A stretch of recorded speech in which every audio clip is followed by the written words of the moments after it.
स्वागत है आप सभी का बच्चों एनएससी ईडीयू वर्ल्ड में पॉलिटिकल साइंस 12th क्लास का contemporary world politics chapter first the cold war era. मेरे ख्याल से ये आज जो हम लोग टॉपिक कंप्लीट करने वाले हैं 6 और 7 वो लास्ट टॉपिक है। उसमें पहला 6 में जो है हम लोग न्यू इंटरनेशनल इकोनॉमिक ऑर्डर के बारे में पढ़ेंगे एंड दूसरा India and the cold war, Bharat और शीत युद्ध, इन दोनों में क्या इसका भारत का क्या योगदान रहा इसके बारे में कुछ जानेंगे। इससे पहले सारे वीडियो जितने भी मैंने आपको बनाए हैं सारे टॉपिक का वीडियो लिंक जो है वो हमारे डिस्क्रिप्शन में होगा, आप वहाँ पे जाकर चेक कर सकते हैं पहले का। अगर आप पहले विद्यार्थी होंगे तो जो पहले से पढ़ रहे हैं वो तो जानते हैं। ठीक है बच्चों, तो आज हम लोग शुरुआत कर रहे हैं न्यू इंटरनेशनल इकोनॉमिक ऑर्डर। इस टॉपिक के बारे में हम लोग जानते हैं थोड़ा सा पहले बच्चों, तो चलते हैं बुक में। नव अंतरराष्ट्रीय आर्थिक व्यवस्था कहता है इसमें कि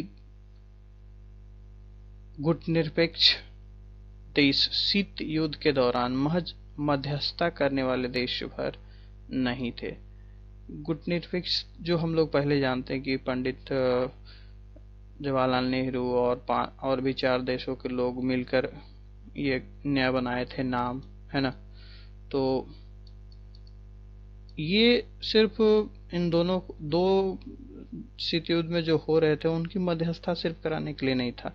कूटनीतिक आंदोलन में शामिल अधिकांश देश जो थे वो उस समय अल्प विकसित देश थे और एक नई उम्मीद के साथ इसमें शामिल हो रहे थे। तो पहली चुनौती जो उनके सामने आई थी, मुख्य चुनौती जो था वो ये था कि आर्थिक रूप से ज्यादा विकास करना तथा अपनी जनता को गरीबी से उबारने की कोशिश करना, पहला उनका जो विचारधारा था।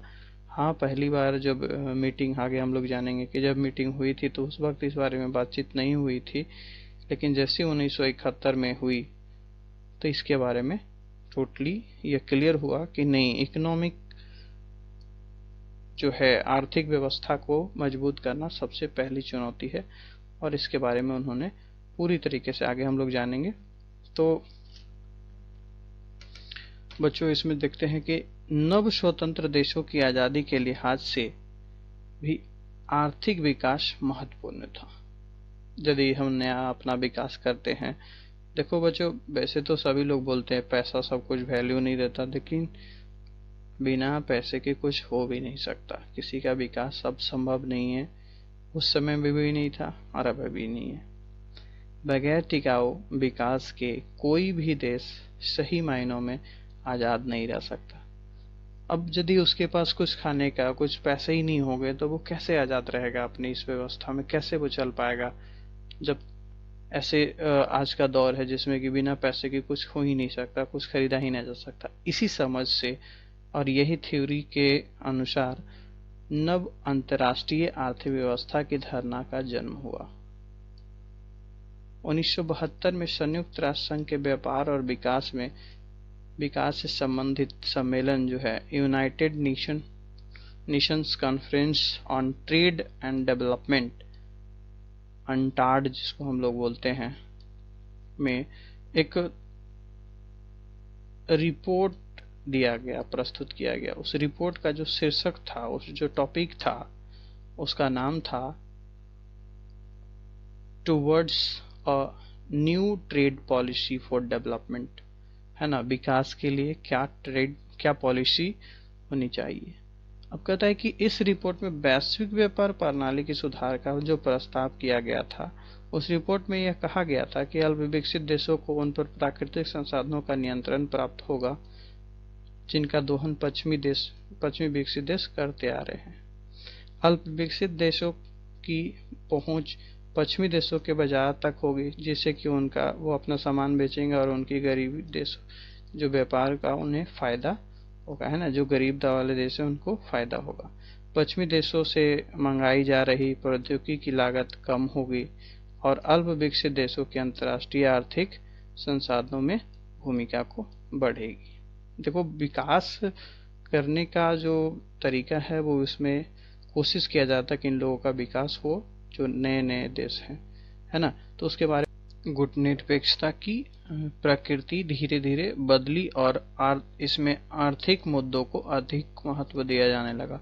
बेलग्रेड में हुए पहले सम्मेलन में, जब जिस समय कि उसमें 61 में हुआ था, उसमें आर्थिक मुद्दे उतना ज़्यादा महत्वपूर्ण नहीं था बच्चों, जैसा कि हमने आपको पहले भी बताया, है ना। लेकिन जैसे ही 1970 के दशक में यह हुआ तो इसका आर्थिक मुद्दा ही जो है वो प्रमुख मुद्दा बन गया था, और इसका परिणाम ये हुआ कि गुटनिरपेक्ष आंदोलन आर्थिक दबाव का समूह एक बनता चला गया, और 1980 के दशक के तो उत्तरार्ध तक नव अंतर्राष्ट्रीय आर्थिक व्यवस्था को बनाए और चलाए रखने के प्रयास में यह क्या हो गया, मंद पड़ गया। इधर आप ध्यान दिए तो ये क्या हो गया, स्लो हो गया, है ना। और इसका मुख्य कारण यह था कि विकसित देश द्वारा किया जा रहा इसका तेज विरोध, है ना। जो विकसित देश थे वो इसका विरोध कर रहे थे, है ना। और इसी कारण से ये क्या हो गया, थोड़ा सा स्लो भी होता चला गया।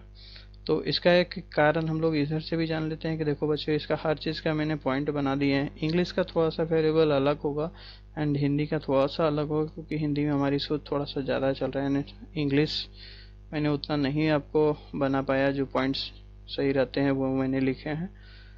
देखो इसमें सारे पॉइंट्स जो मैंने पहले बोले, जितने भी पॉइंट्स बोले उन सभी का निचोड़ इसमें इस नोट्स में दिया हुआ है ना।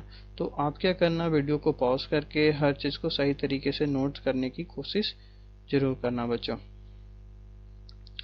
दूसरा पॉइंट इसमें जो है वो है व्यापार और विकास पर संयुक्त राष्ट्र सम्मेलन ने, जो हमने पहले पढ़ा था, अंकटाड 1972 में एक रिपोर्ट निकाली थी, जिसका मुख्य शीर्षक क्या था, तो मैंने आपको बताया था, towards a new trade policy for development.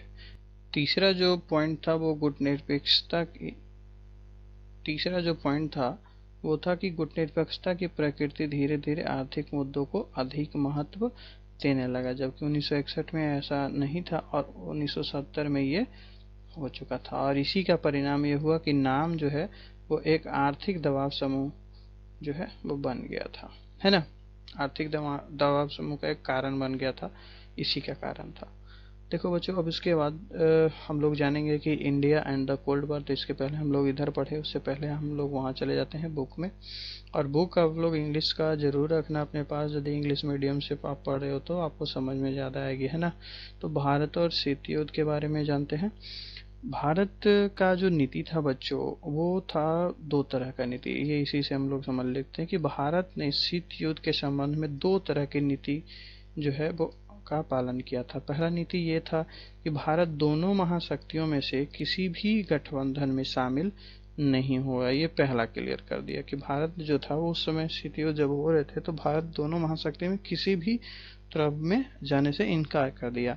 और दूसरा यह था कि उपनिवेशों के चंगुल से, जो उपनिवेश थे, उन उपनिवेशों के चंगुल से जो नए नए स्वतंत्र देश हो रहे थे, नए नए देश जो स्वतंत्र हो रहे थे, उनको ये महाशक्तियों के खेमे में जाने से उसका विरोध कर रहे थे और उन लोगों को उसमें जाने से रोक रहे थे, है ना। उसके बाद भारत की एक और पॉलिसी थी इसमें जो सबसे ज़्यादा इम्पोर्टेंट थी, और वो आपके एग्जाम में पूछता है, तो ये है कि भारत की नीति दूर भागने की नहीं थी, है ना। उनका पंडित जवाहरलाल नेहरू का कहना था कि हम भागने वाले नहीं हैं, किंतु शीत युद्ध के प्रति जो प्रतिद्वंद्विता हो रही है, जो ये हो रहा है, उसकी जकड़ और नरमी को उन्होंने कम करने का प्रयास किया।